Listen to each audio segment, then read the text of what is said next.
আজকে একটা নতুন ভিডিও নিয়ে চলে আসলাম। তো সকাল সকাল একদম ড্যাং ড্যাং করে চলে গেলাম কর্নেল হাটে। আমার বাসা থেকে কর্নেল হাটে হেঁটে যাচ্ছিলাম। তাছাড়া হচ্ছে আমি কাউন্টারে যাব। কাউন্টারে গিয়ে সেখান থেকে টিকিট কেটে দেন বাসায় সেখানে যাব। তো আমি কোথায় যাচ্ছি, কী করছি সেই সব সাবস্ক্রাইব লাগে। হ্যালো এভরিওয়ান, আসসালামু আলাইকুম। হোপনি সবাই অনেক ভালো আছেন। আলহামদুলিল্লাহ আমিও ভালো আছি। তো আমি কোথায় যাচ্ছি সেটা দেখতে হবে। তো হ্যাঁ, আমি প্রথম হচ্ছে সৌদিয়া কাউন্টারে চলে আসি। একা একা যাচ্ছি, একটু বোর ফিল হচ্ছে। প্রথমে হচ্ছে কাউন্টারে এসে আমি কাউন্টার থেকে একটা টিকিট নিয়ে নিলাম। কিন্তু এই প্রথমবার এরকম জার্নিটা আমার কখনোই হয়েছে বলে মনে হচ্ছে না। কারণ হচ্ছে সেখানে বসে থাকতে থাকতে অনেকক্ষণ সেখানে বসেছিলাম। তাছাড়া আমি যেখানে এখন বসে আছি সেটার লোকেশন হচ্ছে কর্নেল হাট হচ্ছে সৌদিয়া কাউন্টারে। তো এই পরিবেশটা কিন্তু শ্রীলঙ্কার থেকেও সব থেকে বেটার বলে মনে হয় আমার এই কাউন্টারে। তাই আমি এই কাউন্টার থেকে সেখানে যাওয়া যদি হয়ে থাকে তাহলে আমি এই কাউন্টারে চলে আসি। হ্যাঁ, দেন আমার সেই গাড়িটা চলে এসেছে। আমি এখন গাড়িতে উঠবো। গাড়িতে উঠে দেন রওনা দিব সেখানে যাওয়ার জন্য। তাছাড়া ওই পাশ থেকে আমার জন্য কেউ একজন অপেক্ষা করছে, তার সাথে দেখা করতে হবে। প্রথমে হচ্ছে আমাদের গাড়িটা ছেড়ে দিল। ছেড়ে দেওয়ার পর দেন আমরা যাওয়া শুরু করা যাক। তো প্রথমে হচ্ছে সিটি গেট দিয়ে পার হচ্ছিলাম।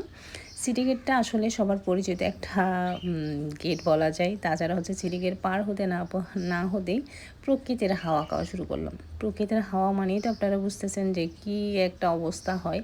তাছাড়া হচ্ছে এত রোদের মধ্যে প্রথমে হুটহাট করে কোথা থেকে কী জানি একটা বৃষ্টি চলে আসলো, যে আসলে আল্লাহ তাআলার অশেষ রহমতে বৃষ্টিটা পড়ছিল। কারণ তার আগে কিন্তু অসম্ভব গরমও পড়ছিল, কিন্তু রোদের মধ্যে বৃষ্টি পড়া শুরু করছে। এই রোদের মধ্যে বৃষ্টি পড়াটাকে চিটিঙ্গা ভাষায় একটা কথা বলে, সেটা কিন্তু আপনাদের একটু শোনাই দিই। সেটা হচ্ছে ইয়েলের বিয়ে কুতুব দিয়ে, মানে একটা ভাষা আর কি। মানে বেশ ভালোই লাগতো ছোটোবেলায় এই কথাটা কিন্তু বলতাম। কিন্তু যাওয়ার পথে সুন্দর সুন্দর ফ্লাওয়ারের সুগন্ধি নিতে নিতে নিতে চলে যাচ্ছি সেখানে। তাছাড়া হচ্ছে গ্রামের হাওয়াটা আসলেই অসম্ভব সুন্দর দেখায়, অসম্ভব ভালো লাগে। যতই যাচ্ছি না কেন ততই ভালো লাগছে। তাছাড়া এইদিকে সেই মানুষটা আমাকে ফোন দেওয়া শুরু করলো, ভিডিও কলে কথা বলবে, খালামণি কোথায় এসেছেন, কি করছেন, এইসব নিয়ে সে ব্যস্ত হয়েছে। কারণ তার আর সেখানে বাসার মধ্যে মন আর থাকছে না যে খালামণি কখন গিয়ে পৌঁছাবে, তার সেই সারপ্রাইজটা দেখবে। তাছাড়া হচ্ছে সেখানে যেতে হলে সে আমাকে বারবার কিন্তু এদিকে ফোন দিচ্ছে। আমি রিসিভ করে তাকে ভিডিও কলে বলছি যে হ্যাঁ খালামণি আসছি, কত দূর এসেছো, কি তাই এখন তাড়াতাড়ি আসুন না, ঢং করে করে কথা বলে। আর একটা কথা বলি, মানে ও হচ্ছে সব থেকে প্রিয় আমার একজন পার্সন। সেটা হচ্ছে আমি সব থেকে বেশি আমি ওকে বেশি লাভ করি, সেও আমাকে অসম্ভব লাভ করে।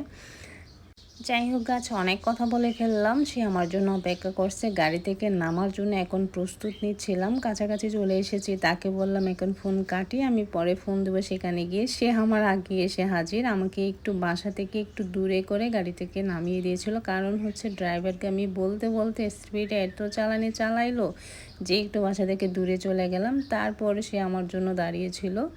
আমি তাকে হেঁটে নিয়ে যাচ্ছিলাম। আমি চাইছিলাম যে তাকে কয়েকটা ছবি এবং ভিডিও করবো, কিন্তু সে আর সহ্যই হচ্ছে না, কারণ তার জিনিসটা তাকে দেখতে হবে। আসলে বাচ্চারা এরকমই হয়, যখন প্রিয় মানুষরা যখন কিছু নিয়ে আসে, সেটা ছোট্ট কিছু হোক, তারপরেও কিন্তু তাদের কাছে সেটা অনেক ভালো লাগে।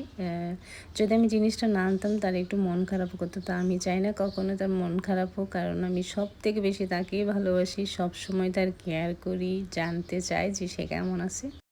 তো অবশেষে আমি একটা কথাই বলবো, আমি এসেছি কুমিল্লায় তার সাথে দেখা করতে, তার জন্য সেই ছোট্ট গিফটটা নিতে এবং তাকে নিয়ে যেতে এসেছি। তো আজকের ভিডিওটা এই পর্যন্ত। আমাদের ভিডিওটা কেমন লেগেছে, ভালো লেগে থাকলে লাইক কমেন্ট শেয়ার করে দিবেন।